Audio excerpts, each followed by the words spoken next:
በማህበራዊ ቢሆን በአመራሪ ቢሆን በፖለቲካዊ ቢሆን ኢትዮጵያን የላቀችና ታላቅ ሀገርና የአፍሪካ የበላይ ሀገር ለማድረግ ነው አይደል እየጣርን ያለነው። ጀግና አለባት ለማስባል ነው ፋኖ ይወጣው።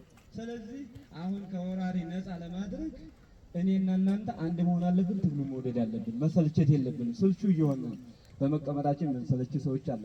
በመራባችን በመጠማታችን ደግሞ የሰለቸን ሰዎች፣ ራቡን ጥሙም ሰለችን አሰለችን የምትሉ ሰዎች አለ። ትጉ፣ ጸልዩ። እውነቴን እንዲህ እኮ ለፈተና ነው የወጣ ነው። ቀድመን መጀመሪያ ራሳችን እንከራከር ነው። ከዚያ ውጭ አመራርን አክብሩ። አመራር ደግሞ ሰራዊትን አክብር። የእውነቴን ነው የምነግራችሁ። ሰራዊት አመራራችሁን ካላከበራችሁ ትግሉን አታውቁትም ማለት ነው። ትግሉ የሚታወቀው በአመራር ነው የምነግራችሁ። ምክንያቱም በትግሉ ያለው በአመራር እጅ ውስጥ ነው።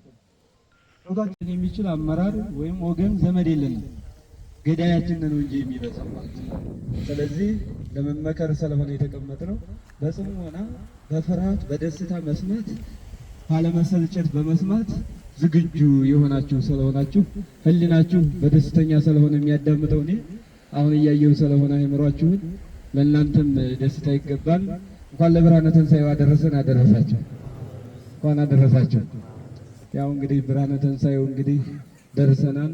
የኢትዮጵያን ትንሣኤ ደግሞ መቼ እንደምንደርስ ደግሞ ታውቁታላችሁ። ለእውነት ለዓላማ ለፍቅር ለሰው ልጅ አጥንታቸውን ሌላ ዓላማ ሌላ ዋጋ ይኖረናል ብለን አይደለም። ሲቀጥል ደግሞ እንደማንኛውም ሰው ሆነን ለመኖር ነው የተዘጋጀ ነው ማለት ነው። ምክንያቱም እስካሁን የኖርንበትኝ ዓለም አናኗራችን ትንሽ ከበድ ያለ ለየት ያለ እንደ አውሬ እንደ እንስሳ አማራ እየታየ ያለበት ሁኔታ ነበር። የሰው ልጆች ሰውን ያደረጉት በኢትዮጵያ ምድር ላይ አማራ ነው ማለት ይቻላል። ታላቁም አባቱም አያቱም ቅማቱም ባህሉም ወጉም ሃይማኖቱም አማራ ነው ይታወቃል።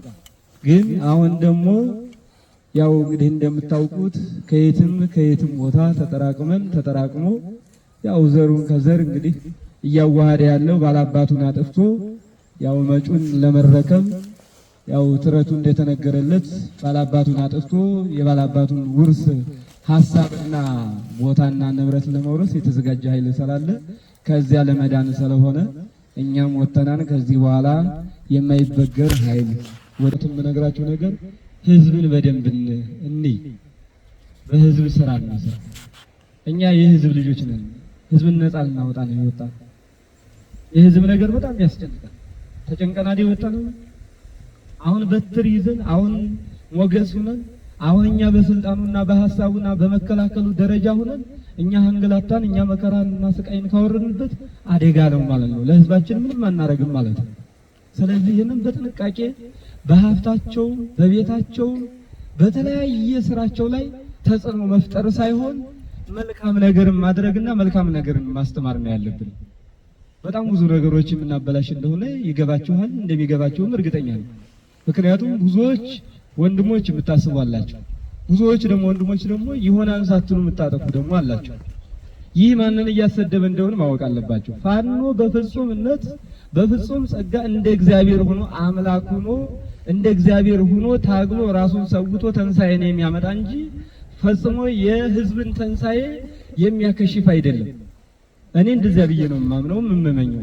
ስለዚህ አደራችሁን ተወልደን እኛው ወተን እኛው የኛን ልጆች የኛን ዘመዶች የኛን አያቶች የኛን ዘመድ የኛን ወገን ራሳችን ሀረግ ነው ክፉ ነገር ተፈጸምንበት ማን ያድነዋል?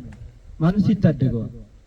ስለዚህ የእስከዛሬው መከራ ይበቃዋል። ከዚህ በኋላ እኛ የድንጋይ ጥግን ይዘን ሀገኘንም የቤታችንን ጥግ ይዘን የቀረበ የጫካው ተኝተን አሸናፊ ስንሆን የምንሰጠውን ስራችንን ይዘን ያው እንግዲህ መመገብም ካለብን መብላትም ካለብን መፈንጨልም ካለብን ህግ ሲወጣ አይሻልም ወደፊት ስናይ እንጂ አሁን ጉብዝናችንን ጀግንነታችንን የሆነ ወንድነታችንን ለማሳየት በህዝብ ላይ በወጣቱ ላይ በሽማግሌው ላይ በሴቱ ላይ አመፀኛም ቢሆንም ልንገርህ ለበላይህና ለህግ አሳልፈህ እንጂ አንተ አትምታ አንተ አሳሪ አንተ ፈች መሆን እንደሌለብን ገብቷችኋል አይደል? የገዛ ወገን ግን አንተ ፈች አንተ አሳሪ ልትሆን አትችልም።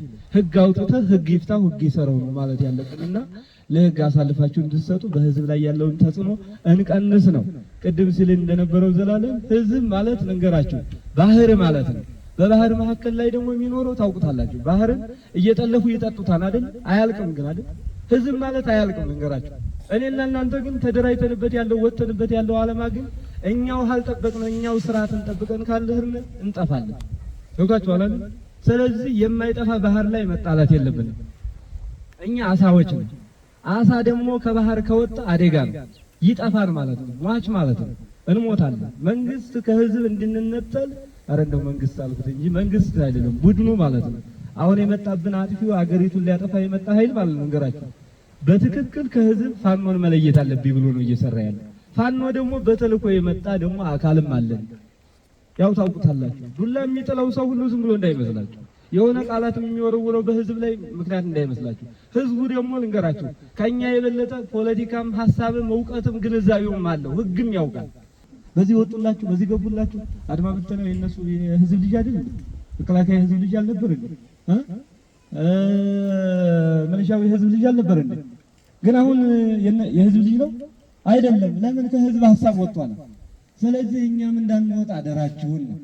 እንደው አደራችሁን ልጆች፣ በተለይ ተከዜ ልንገራችሁ፣ ይሄው እነዚህ ያሉ አንድ ህዝብ ያስቀየመ ተከዜ ላይ የለም። ምንም እንደ አባትነት ነው የምነግራችሁ። እኛ ደግሞ አባቶች አይደለን? አርናባሉ አረለን እነሱ እናገር ምንም ቢሆን እንዳባት እናንተም ቢሆን እንሰማለን፣ ከሌላውም ቢሆን እንሰማለን። የህዝብንም እንሰማለን፣ የሰራዊታችንንም፣ የህዝባችንንም፣ የአመራሮቻችንንም የትግሉንም መንፈስ የምናነበው እኛ አባቶች ነን። ስናነብ ግን ዝም ብለን ለሐሜተኛና አሳልፎ ለሚሰጥ አይደለም፣ በራሳችን እንወያያለን ነው። ለእናንተ እኔ እናገራለሁ፣ እናንተ ደግሞ እርስ በርሳችሁ ተነጋግራችሁ ማስራውን ይስራ። የሲቪል መዋቅር አለ፣ የሲቪል መዋቅሩ ይስራ ያዘጋጅ። ከዚያ ውጪ ደግሞ ለበላይ ለክፍለ ጦሩ አመራርና ለሻለቃው አስተዋይ ለሆነ መርማሪ ሰጥታችሁ ይመርመር። ከዚያ ውጪ እኛ እንሰራለን እንዳትሉ ነው። በህዝብ ላይ ትግሉ እንዳይጠላ አደራችሁን በጥንቃቄ እንስራ ነው። ሁለተኛው ትግላችሁን አክብሩት። የሰለቻችሁ ልጆች አላችሁ፣ እኔ መረግራችሁ ከኛ የበለጠ ለሰለቹ ነው። ጓዝነ እንዲሁ እንዳልነ እንደከላበትና እንደቀን እንሞታለን። ግን እንገራችሁ እውነትን ሰርተን መሞት እንፈልጋለን። እውነተኛ አማራ፣ እውነተኛ ኢትዮጵያዊ፣ እውነተኛ ሃይማኖት ያለው ሰው ኑሮትኝ አይተን መሞት እንፈልጋለን። ሞቱ እንደዛ ነው የምንፈልገው። ግን አግባስባሽና አውደልዳይና እንደዚሁም ደግሞ አታላይ ትውልድ ኑሮ ግን መሞት አንፈልግም። እኔ በሚያታለኝ ትግልና በሚያታለል ትግል ውስጥ አልሄድም። ይሄን ዙሪያ ነው መነጋገር ያለብንና በተለይ እዚህ ያለ ታጋይ የውጊያ ችግር ሳይሆን ያለበት እንደነገርኳችሁ በዚህ ዙሪያ የማኔጅመንት ችግር ስላለ ይሄን መፍታት ያስፈልጋል። ግልጽ ነው። አይዟችሁ። አይም ትንሽ ሌላ የምታነሱት ነገር